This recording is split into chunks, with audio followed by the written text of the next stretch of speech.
Gar, I see dead people. Happy Halloween and welcome to Magic by Design. We are celebrating the holiday in appropriate fashion this week with a review of Pixar's 19th animated feature, Coco, first released in late 2017. We've got a bone or two to pick with Coco, but first allow me to introduce myself. My name is Ken and I am joined as always by my co-host / brother Garrett. Gar, how are you? Bone to pick. Get it? I don't. It's a good movie.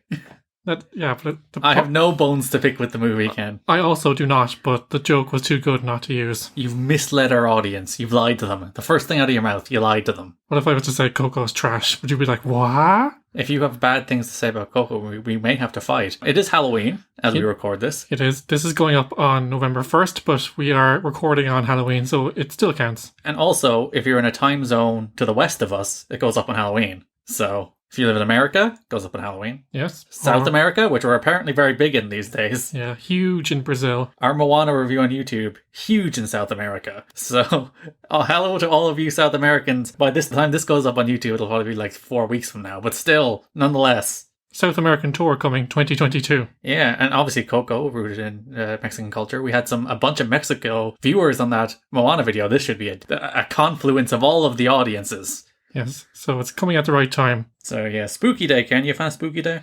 Yeah, the thing is, like, as a kid, I liked trick-or-treating, but I hated dressing up. I felt very self-conscious. I don't remember ever doing any other costume than Ghostface from Scream. Do you remember doing anything else? I've done a few. Like, I did Wrestler. I did, your classic generic mask, black bag over you. Black bag, Scream mask was the go-to. Do you remember me dressed? Legitimately, the only Halloween costume I remember doing in my entire life is Ghostface from Scream. Because that was, big during my childhood. I'm sure you did something else when you were small. Yeah, but I don't remember what it was. You certainly didn't dress as any of the characters from Coco, because that would have been weird, because you would have been too old. Also, I wear a hoodie and some jeans, and there you go, you've dressed as the main character. Yes, you'll be Miguel. Yeah. Coco is based on an original idea by Lee Unkrich. The original idea being the Mexican Day of the Dead. Who co-directed with Adrian Molina in his directorial debut. You might have just heard fireworks going off. It's again adding to the ambience. Yes, that was all part of the plan. Thank you, fireworks people. That was all part of our production budget. There's not enough rain, because it's a blustery old day out. There's enough rain to drive away trick-or-treaters, but there's not enough to stop idiots from setting off fireworks. Your poor dog will probably be terrified. Yeah, she doesn't like sudden noises or any noises. Yes, it's very funny. When Ken adjusts the sheets on his mattress going to bed, she freaks out. It's like the worst thing that's ever happened to her.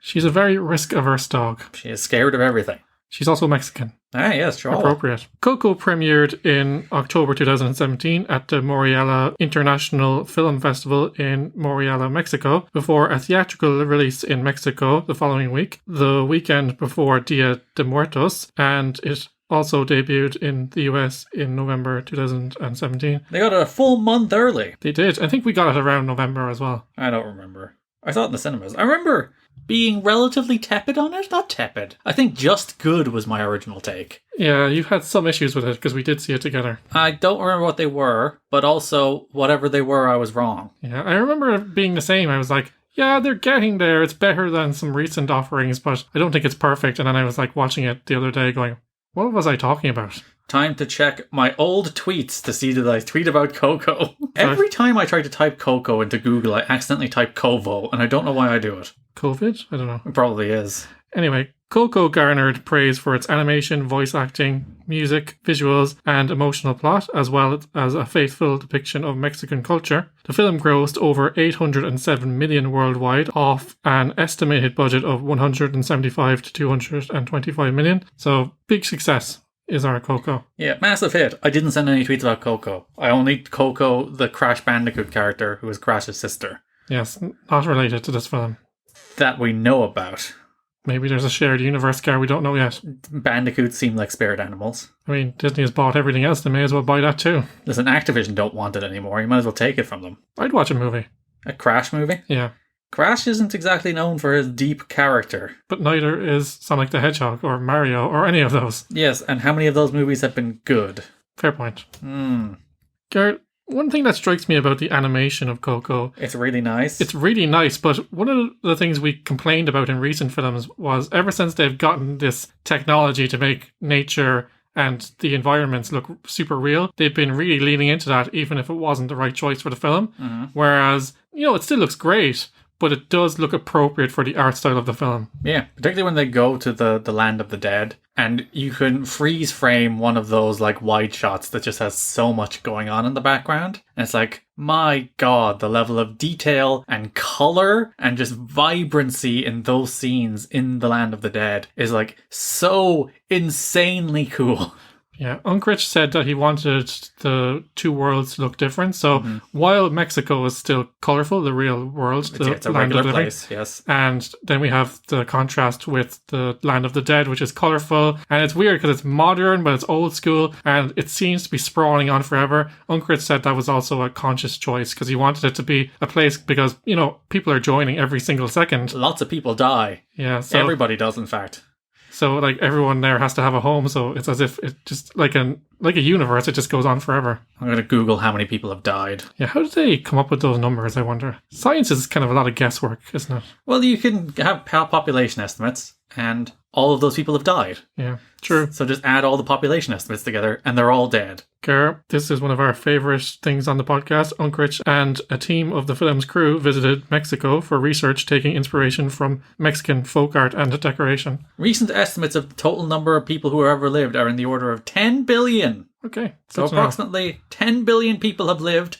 7 billion of them are still alive. So approximately 93 billion of people are in this afterlife, but it will be less than that, as we know, that they fade away if they're not remembered. So I wonder, is there another afterlife? I wonder, is that Coco too? The forgotten land of the dead. They touch on that in The Good Place, as you remember. Spoilers if you haven't seen The Good Place, where the afterlife is infinite, so it doesn't have any meaning. So they create this afterlife where you just become ethereal and like the matter of the universe, essentially. Yeah, because they do kind of briefly touch on that when they outline. It's like, when you fade away, we don't know where you go. Might be nothing, for all we know. But if they do make a Coco sequel, that seems to be the unexplored area. It's like, well, what happens to the people that are forgotten? Where do they go? Do they disappear? Do they go to a bleak, colourless land? Because, honestly, Land of the Dead is cooler than Land of the Living in this movie. Yes. To your point, though, Gar, we're skipping ahead to the story. We'll get back to the animation in a second. Hector's friend Chicharron getting snaptured triggers some major existential dread. Yeah. Because they're like, okay, they're in a nice place. They're in an afterlife. Oh, wait. You can,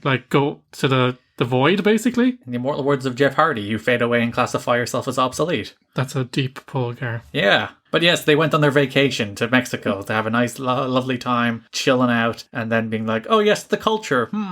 Did they go to the Land of the Dead as well? If they were that committed, they would have went to the Land of the Dead. It's like, we killed ourselves for this movie. Quite literally. The Unkrich put a plastic bag on his head, just so he's right at the edge of death. Yeah, bring me back out. Save me. Get the defibrillator. That's where his vision of the Land of the Dead came from. That's what he saw when he went to the light. As I said, many techniques were used to differentiate the worlds of the living and the dead, mainly colour. Unkrich said that given the holiday and the iconography, Pixar knew that the land of the dead had to be vibrant and a colourful place, so they deliberately designed Santa Cecilia to be more muted. I didn't think it was muted. I kind of get it. It's a lot of sand colours, you know, a lot of yellows and oranges. I found the whole thing very intimate and... Not intimate is maybe the wrong word. It had a real sense of place, both places. Yeah, and even the Land of the Living was in the period of going through the celebration of the Day of the Dead, so it was full of all these flowers and memoriams and all that stuff to bring the dead back to life for the evening.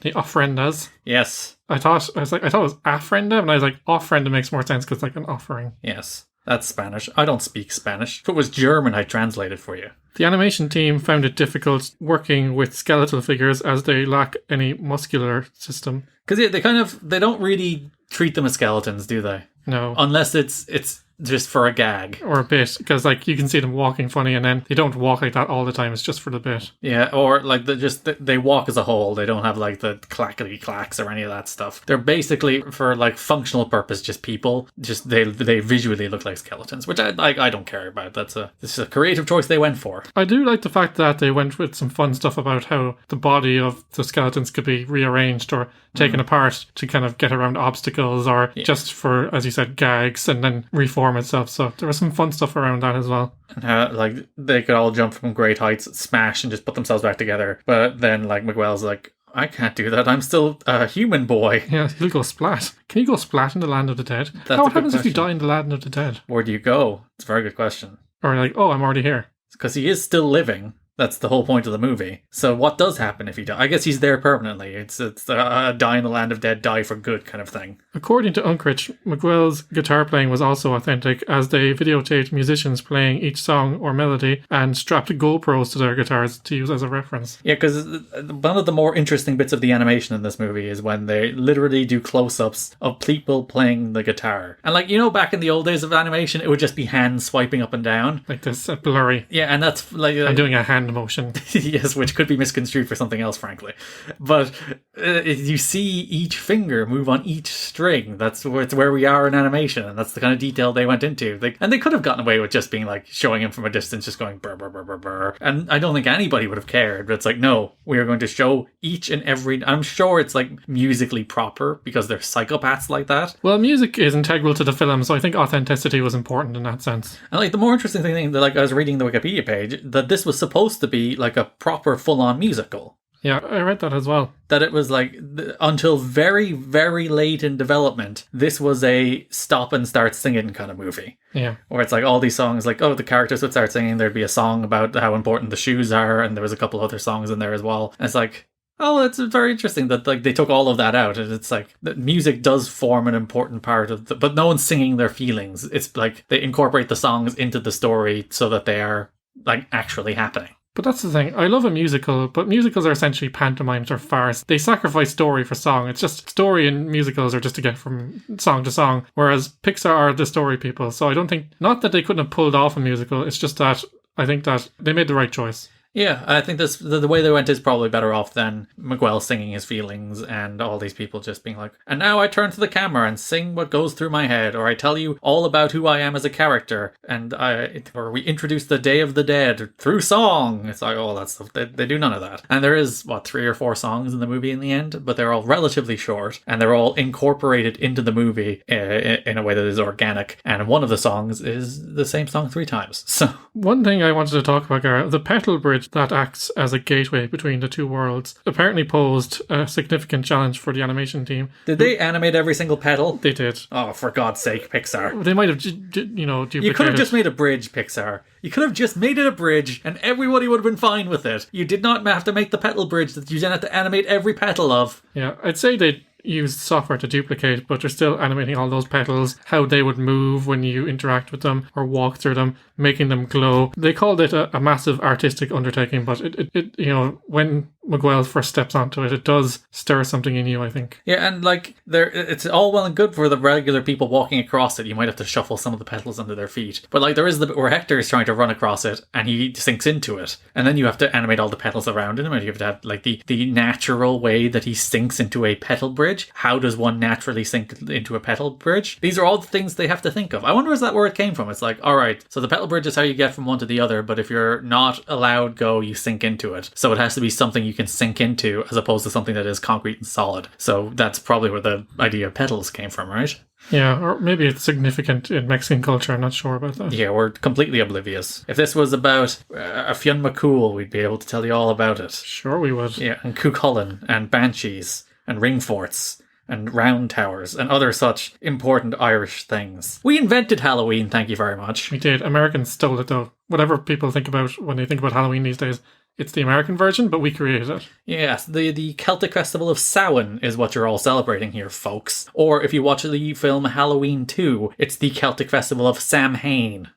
Boo. Disgusting. You want to talk about more detail in this film, Gar? Christian Hoffman, the film's character supervisor, said that all the details in Mama Coco's face were not modelled. Instead, his team used a special software to design separate layers of detail, which were then added to her face with a shader. So basically, they used special software just to create all her wrinkles. Yeah, I was about to say, she has so many wrinkles. They had to make wrinkle software? Yes, they did. The character's model was made with a higher resolution to get all the wrinkles right. My God. You could have just not had her have that many wrinkles. Again, no one would have minded, Pixar. You crazy human beings. I have a couple more fun notes on the animation here. They use Zolo dogs, so there's a type of dog called a Zolo dog as reference for the character Dante, while a tentacle from Finding Dory's Hank was used for his tongue. Oh, that's fun. So do you know his tongue is all floppy? That's Hank's tentacle. And there is some other Pixar references in the movie. Did you catch them? I caught them, but I can't remember off the top of my head. There is, while Miguel is running through the streets, there is some Buzz and Woody, like, I'm not sure what they are, but they're toys or something just hung up for sale. So this is set in the Toy Story universe is what I'm saying. It's set in the world where Chris Evans went to space and became Buzz Lightyear, and then they made a cartoon based on Chris Evans going to space, and then they made toys based on the cartoon based on Chris Evans going to space, and then that toy came to life. Yep. And it's all the same universe. While all of that is happening, Coco. So Chris Evans died. Chris Evans should be in this afterlife. What did you think of the Lightyear trailer, Ken? I will reserve judgment. Obviously, they've just taken whatever animation they have without any dialogue because it's not recorded yet. Yeah. It's just some noises that he makes. I think it'll be a fun little space romp. I thought it was a live-action movie. Me too. I don't know where I got that from. I thought Chris Evans was literally going to play Buzz Lightyear or whatever they called the inspiration for Buzz. I assume his name is still Buzz Lightyear. It says it in Wikipedia anyway. Actually, no, Lightyear isn't a very common surname. Maybe his name isn't Lightyear, but his name is probably Buzz, right? Maybe Lightyear is his nickname or something. Or it's the name of the ship or something. Sure. Buzz, Lightyear to the rescue. I really like the animation style of the opening montage as well, to show the history of Miguel's family through bunting and the paper art. And telling you all about the shoes. The shoes and why they hate music lay in the scene. I also love the design of the spirit guides. I didn't. You don't like that? If I were to say one thing I didn't like about the movie, I didn't like the spirit guide designs. And I'm sure it is rooted in culture in some way, and that's where those come from. But I thought they just looked they looked out of place, I think. They didn't look like they fit with the rest of the world. Which maybe you might say is kind of the point, but still. I think they are supposed to look otherworldly, and if they're not based on legend, I think they're at least based on art. Yeah, so I didn't care for them.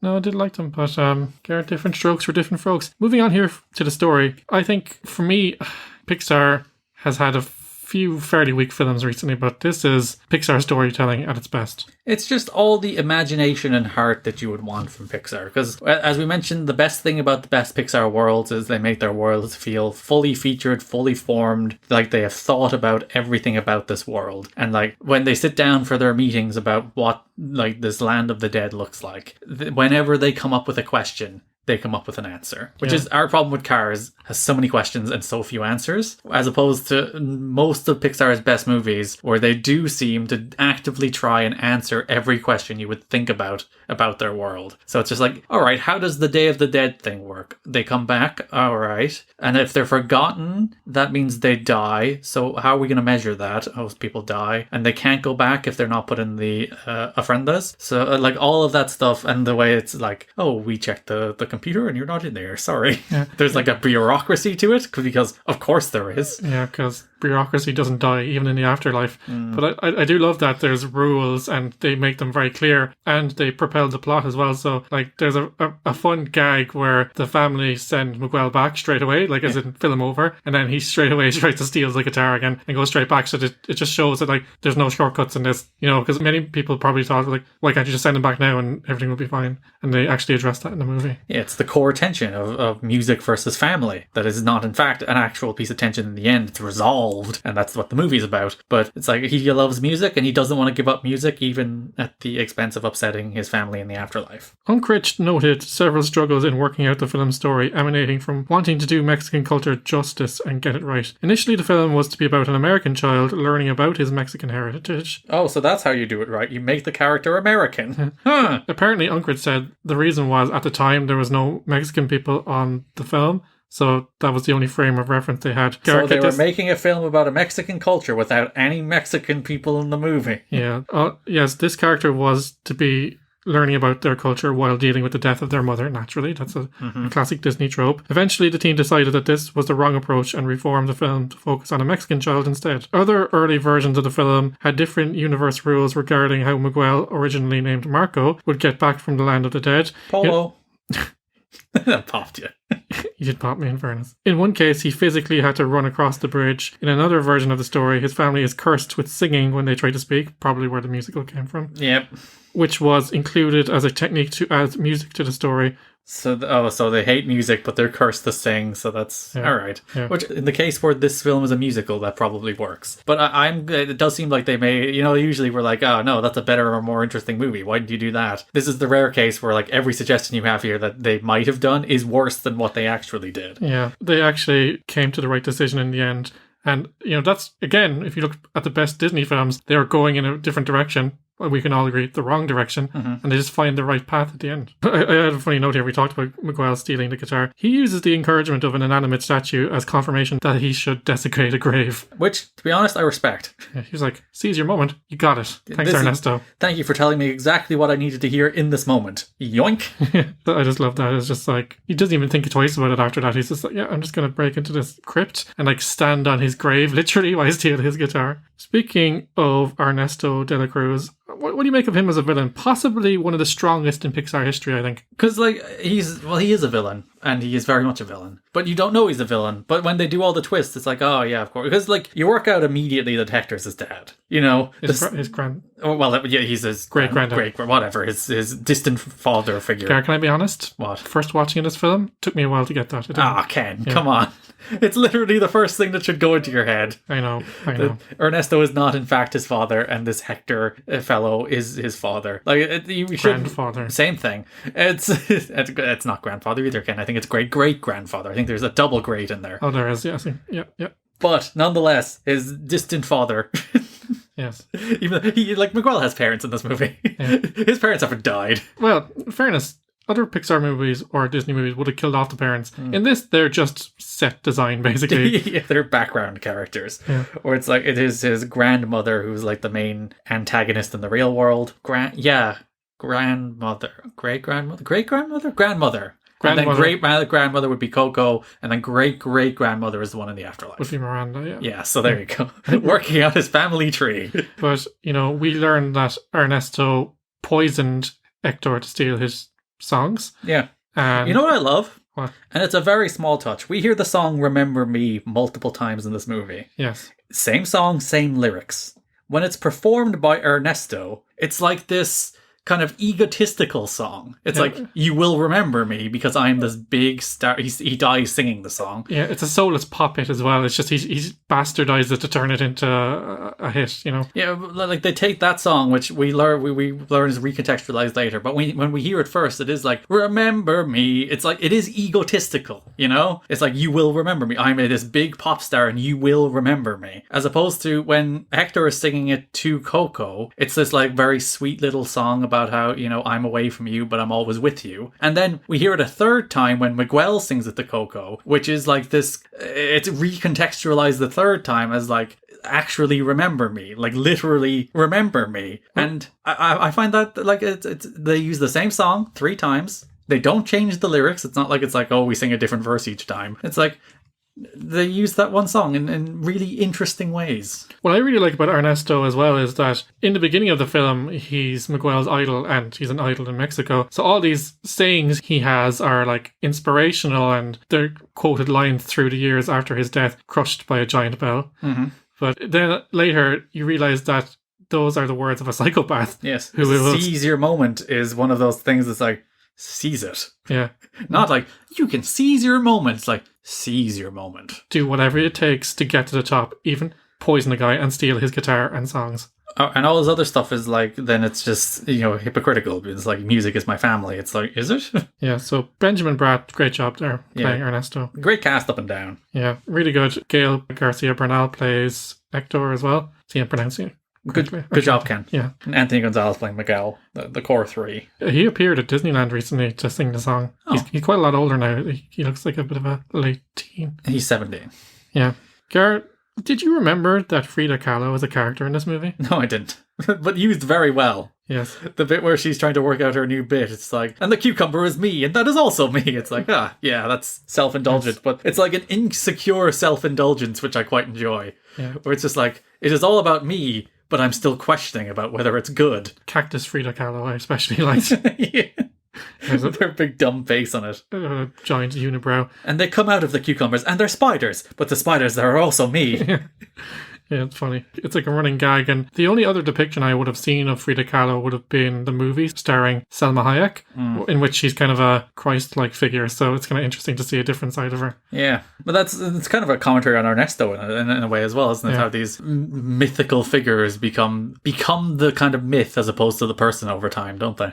Yeah, which is interesting where like they were a human being and fallible and in fact a murderer. So that's all very interesting. In this case, Ernesto, not Frida Kahlo. You mentioned the twist there, Gar. Hector is Miguel's great-great-granddad, not De La Cruz. It is obvious, but it just fits together so nicely. It all makes sense. It all works. It even ties together. He never abandoned his family. In fact, he was going back to his family. But that was the source of tension between him and Ernesto couldn't like let go of the fame and the stardom and had to kill him to take his songs because he's nothing without Hector. And then they reconcile through their great-great-grandson who tells them the truth. Yeah, and they fall back in love. Him and Imelda fall back in love in the afterlife. Which leads to possibly one of my favourite and most emotional endings of a Pixar film. It's a real tearjerker. Very tender and intimate. For me, it's perfect. I'm not afraid to say, Gar, I got teary in the cinema. Yeah, and it's one of those things where it's like, oh, Pixar pulling on the heartstrings again. And like, you could be cynical about it if you weren't crying. Yeah. It's like, curse these people and their expertise. And like, there is like another like really sad side of it is that she's forgetting her father because of dementia. Yeah. Like, it's not like I thought they might have her die or something. It's like she's dying and that's how he's forgotten. But like, no, it's literally like dementia is what's causing him to be forgotten, which is kind of very sad. Fireworks blow in the background. Yeah, to accentuate your point. The fact that she's never forgotten him all these years and she's fought to remember him because obviously the ravages of time, as you said, are starting to take over her mind. And it is a bit convenient in the end how she has proof that all those songs are his. But, you know... And like the thing they kind of wave away is like, it is kind of a plot hole when you think about it. Yeah. Because, like... Maybe that's what we had at the end. I think maybe we bumped on that at the end of the film when we watched it. Because, like, Miguel meets Hector, therefore he should not be forgotten. Yeah. And they kind of wave it away. It's like, because when his pal dies, it's like, oh, I've met him. That means, like, he shouldn't fade away. It's like, that's not how it works, buddy. It's like, why? Is it because he's in the land of the dead? I don't know, but when Miguel goes back to the land of the living, he should not forget what he... At the very least, they should have made something like that, where it's like, oh, when you come back to life, you'll forget what happened here. And that would at least explain why he can't simply go back. Because Miguel remembers Hector, Hector can't fade away. They do kind of reference the fact that it has to be passed down, so he's come across it himself. It's a bit flimsy. It's still a little flimsy. It's still like, oh, a bit of a plot hole. They kind of try, they dance around it more than explain it, but listen, I don't care. Look, when you're telling stories this complex or this... I don't care. Yeah, I'm about to agree with you in the sense that it doesn't detract from the story enough for me to damn it. Like, it's still a very good story and it's not meant to be thought of that deeply. Although the idea of, like, remembering those who came before and it being passed down from one generation to the other, and that is immortality. It's not Ernesto's vision of immortality, which is like to be glorified for the rest of time. It is to be honored and mentioned and remembered by your family and your loved ones generation after generation after generation. Which is interesting because that shares some DNA with The Lion King. A very similar concept is explored in that film as well. It reminds me of Black Panther a lot as well. Yeah, you know, when the kind of legacy of kings. Well, they all deal with lineage, don't they? Yeah. So it makes sense. But to go back to the plot hole thing, there is people who would be like, oh, that's a plot hole, I hate this movie. 10 things that are wrong with Coco. I hate all those videos. But like, for me, it is always so much more important that a movie or a television show or any work of art works on an emotional level a lot more than it works on a plot level. Ideally, it would work on both. And for the most part, like Coco, obviously, I think does, for the most part, work on both. But for me, I want a film to make me feel something a lot more than I want to be like, oh, I can look at the mechanics of the plot and be like, oh, well, that made sense, and that ended up... You know, if it's like, oh, well, you know, the Coco bit at the end made me cry. That's the end game. That's the ball game. If you get that bit, like, people will forgive so much more that comes before it. But storytelling is flawed because to get that kind of emotional reaction, sometimes you do have to skip over logic, and that's the payoff. You know, you do sacrifice. It wouldn't hold up to academic review, but that's not the point. It has the emotional impact that we want it to have, so that's the goal. It doesn't have to be factual to be valid. Yeah, it's not a mathematic equation. Like, it doesn't have to balance. It's not like a balance sheet in accounting. You don't have to get the two numbers at the end to add up. Once the number at the end is really big, you're all happy. Yeah. It's like dodgy accounting is what I'm saying. Maybe around $807 million. And like, this film is an hour 45, which that's not me suggesting it's long. It actually flies on by. But it is toward the longer end of the Pixar movies. Most of them recently have been actually trending closer to 90 minutes than closer to 2 hours. So if you wanted to go even deeper into this world, you would have had to spend more time. And I don't think anybody wants that. Everyone wants their story to be told well in and out. I've said this, Garrett. An hour 30, an hour 45 is the perfect length for these films. And like all the themes, all the ideas of this movie about how you're dead, you're not really gone, and family remembers you, and all that stuff. It's very heartwarming, very emotional, and even like the very first scene we're introduced to Hector, where he's trying to sneak his way past the equivalent of customs. Yeah, I also love the character beat that the fact that he's not quite forgotten, but he's being forgotten means that he's falling apart, and he knows that as well. You know, he's aware of it, which is an existential idea. That's like you can feel fading away. You can feel being forgotten. And if he does fade away, he'll be there with Bing Bong and Chicharron in the pit, being forgotten. You mentioned the music here earlier, Gar. Michael Giacchino returns to score Coco, with the film originally planned to be a traditional break-into-song musical. As you said, I think it's the right call not to do that, but I do think it's some of Giacchino's finest work. Like, I have often, even before we rewatched Coco, I had only seen it once in the cinema, but I do often come back to the score and listen to it on its own. Yeah, and the overall soundtrack is all very, very good. All the songs in the movie. As I mentioned, the way they use Remember Me throughout the movie to accentuate the story and tell you something about the characters who are singing that song is like really smart. It's really, really smart. Jermaine Franco, Adrian Molina, who was the co-director, Robert Lopez and Kristen Anderson Lopez wrote the songs. The Lopezes wrote many more songs for the film, but they were eventually axed when the musical angle was dropped. I think the only song that made it in is Remember Me. They wrote Remember Me. Yes. So you can tell their DNA is all over that song. And yeah, they wrote the frickin' one that won the Academy Award. So I don't think they're that peeved that their other songs were dropped. It's like, we got the one that won the Oscar in. That's all that matters. Not that it matters, because I assume they probably got one for Frozen. Yes, they did. But they have two now. So. Yeah, so they have multiple. Plus, when Disney inevitably revive Coco as a Broadway musical, those songs will come back with a vengeance, as is always the case these days, it seems. You have to add a few extra songs to pull in the crowds. Yeah, it's always the axed ones from the theatrical cut make it into the Broadway version. Moving on here to the legacy of Coco, Gar. At a budget of 175 to 225 million, as we talked about earlier, Coco is the first film with a 9-figure budget to feature an all-Latino principal cast. So it's a very positive step in terms of representation. Yes, people seeing themselves and their culture and their voices in a film like this is very important, and there should be more of it. And like, if you want to be really cynical about it, $800 million. People like going to see themselves in movies. And if you want to be even more cynical, one of the biggest growing minorities in America is the Latino one. Yeah, just make movies for people, you stupid white people running studios. And I know I've said this before, I'm not just saying it to be woke. I, as a white consumer, want to see stories that aren't my own. Yeah. I see my own face on screen all the time. We saw June during the week, Gar. It's basically me. Yeah. Ken, very high opinion of himself compared to Timothée Chalamet. Yeah, I am Chalamet. Yeah. No, but what I mean is, like, we're still seeing those stories, even though there has been a bit of progress the last few years. And I want to see those stories. Yeah, I don't care about my culture. Like, as I said, I've heard enough about Hugh Cullen and Fionn McCool and America. Tell me about the rest of the world, would you? Coco won 2 Academy Awards for Best Animated Feature and Best Original Song, as you mentioned, Remember Me. It also won Best Animated Film at the BAFTAs, Golden Globes, Critics' Choice Movie Awards, and the Annie Awards, which is an award dedicated to children's entertainment. It's a very good children's entertainment, so there you go. In 2013, Disney made a request to trademark the phrase Dia de los Muertos. Disney, for merchandising. That's just going to be one giant Yeah. It's going to be That's typical of Disney, though. It's like, we're going to make this nice film to honor Mexican heritage, but then we're going to try and trademark and own it for merchandise property. For whatever. Merchandising applications. Yeah.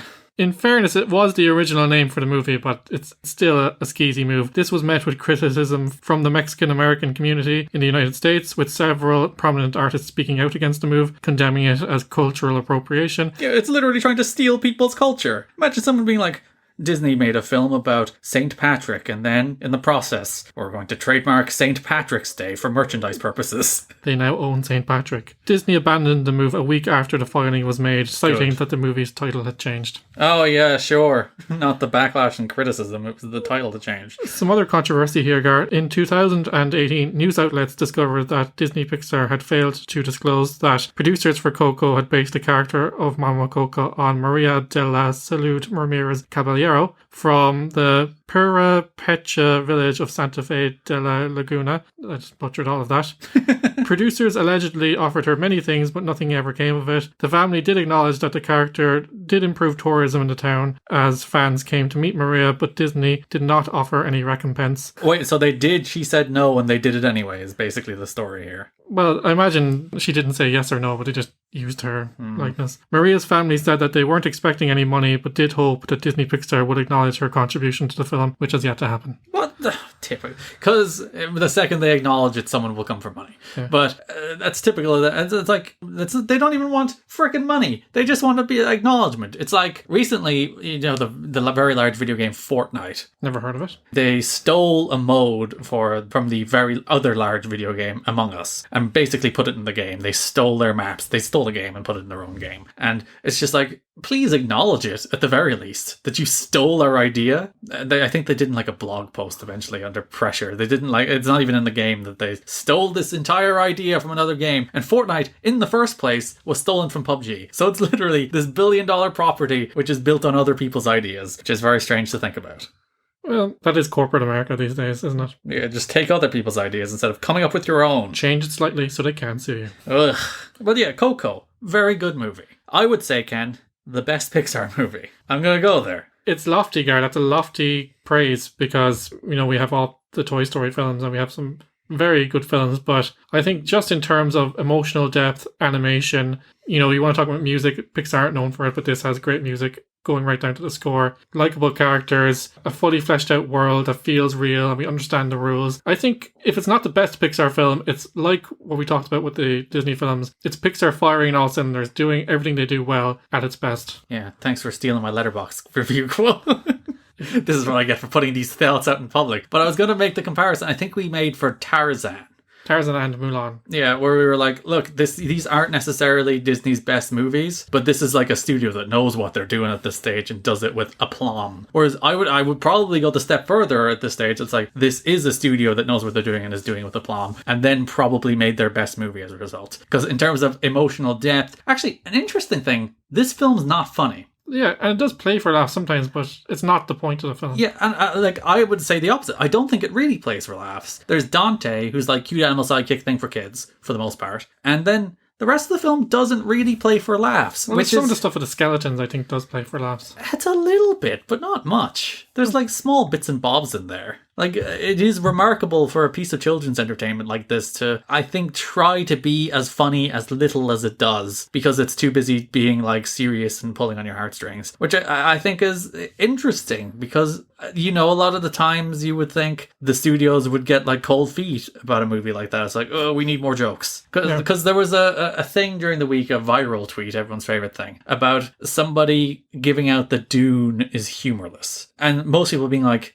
things don't need jokes. Yeah, it's a different thing. It's fine if it doesn't have levity. Sometimes things don't have levity. And that's okay. Not everything needs to be a quip every 30 seconds. It's the Marvel curse that, like, somebody dies and 2 seconds later somebody's being like, well, that happened. Like, that's the tone of the Marvel movies. And it's a plague. It's horrible and it's infecting everything around it, and we should not indulge it. And like Dune it's not quite the opposite. It's not like completely joyless. It's going for something more solemn and almost like Shakespeare-like in a way. Yeah, like an entire freaking kingdom gets blown up. An entire famous house is on its knees. Do you really think he's going to be like cracking jokes? Well, that happened. Oh, well, we're stuck in the desert now. It's like, come on. I got sand in my shoes. And it does. I was thinking about that with Coco. It's like, it doesn't really go for jokes and humor and levity a ton. It's like, it's colorful and bright and bombastic, and there's like action set pieces, and it has all the things that you'd expect a big Pixar animated movie to have, but it doesn't go for jokes. It's not like, oh, we need to make the audience go haha every 35 seconds, otherwise they'll lose interest. They have that kind of confidence in their world, in their storytelling, in their music, and in their characters, that you will invest in this without the dopamine pit of you thinking something is funny every 35 seconds. And I thought that was interesting. Especially as a far cry from like Cars 3 or The Good Dinosaur, the kind of like perfectly fine but not exactly swinging for anything more. And this is just like, let's swing for it all. The same with Inside Out, but Inside Out has more jokes. You hit the nail on the head there, Gareth. They focused on the emotion of the story. That was the pull. And I think at the time it was released, people were looking for that. People were looking for that catharsis. Wanted a bit of a cry. Yeah, because, Donald Trump had been elected and Brexit happened. So I think that's what people identify with this movie. It didn't need any of that other stuff because Pixar do have the confidence that they've been around 25 years now. So the people coming to their films aren't necessarily children. They will come by proxy. People will bring them, obviously. Mm-hmm. And if you're being cynical, there's only so many of these movies around, so they're going to bring them to one of those anyway. But they're playing to a wider audience rather than just children. And I think that's why they're always successful. Yeah, when you look at the Oscar movies that beat this year, it was like Boss Baby and Ferdinand. I was like, all right, at least give them a little bit of competition here, guys. I did like Boss Baby, but that's a different podcast. Wait, the Boss Baby sequel, I haven't seen the Boss Baby, but I saw that the ad for the Boss Baby sequel, which is basically like, we've done it again. Yeah, it happened again. We're a baby again. It's like, what? It's like, oh, they've grown up now. How do we... Let's just turn them back into babies. Ugh. All right, designer demons, it's nearly time for us to return to the land of the living for another week. Resident Magic by Design singer Nicole is coming up in mere moments with a song from Coco. But first, the small print. Yes. Go follow us on Twitter and stuff. New episodes of Magic by Design land every Monday where all magical podcasts are downloaded. Stop by the website at magicbydesign.buzzsprout.com to find a full list of podcast platforms. We are literally everywhere in the pod sphere. Apple Podcasts, Spotify, Google Podcasts, Amazon Music, YouTube, where we get lots of hits from South America, apparently. Are we in the Facebook metaverse? No, not yet. Never giving our content to Mark Zuckerberg. Make sure to subscribe wherever you get your podcasts so you never miss an episode, except on Facebook. If you have a Facebook page, though. So. Well, that's the way of the world, isn't it? If you want to haunt our social media accounts, follow us on Facebook at facebook.com/Magic by Design Pod. Sorry, Metabook.